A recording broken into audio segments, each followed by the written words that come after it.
పంజాబ్, హర్యానాలకి ఉమ్మడి రాజధాని చండీగఢ్. ఇప్పటికి గూడా రెండిటికి వేరు వేరు రాజధానులు లేవు.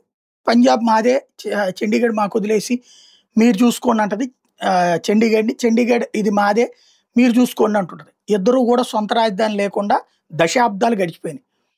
ఇప్పుడు ఆ చండీగఢ్ మీద ఎవరి పెత్తనం లేకుండా ఉండేందుకు కేంద్ర ప్రభుత్వ పెత్తనం పెట్టేందుకు ఓ ప్రయత్నం చేసింది మోడీ సర్కార్. రాజ్యాంగ సవరణకి రెడీ అయింది. దాన్ని కేంద్రపాలిత ప్రాంతంగా ప్రకటించేటట్టు ఆ నగరపు బాధ్యతంతా ఏదైతే రాష్ట్రపతి చేతిలో పెట్టేటట్టు అన్నట్టు. దాంతో నిన్న అన్ని విపక్షాలు ఒక్కటైనాయి. ఈవెన్ ఈ మధ్యనే బీజేపీ వైపుకి మూవ్ అవుదాం అనుకుంటున్నటువంటి అకాలీదళ్ కూడా వీళ్ళకి వ్యతిరేకమైంది. అకాలీదళ్, కాంగ్రెస్ పార్టీ, ఆమ్ ఆద్మీ పార్టీ, కమ్యూనిస్టులు అందరూ తీవ్రంగా వ్యతిరేకించడంతో ఈ బిల్లు ఈ సెషన్స్‌లో పెట్టాలనుకున్న దాన్ని శీతాకాల సమావేశాల్లో ఆపేశారు.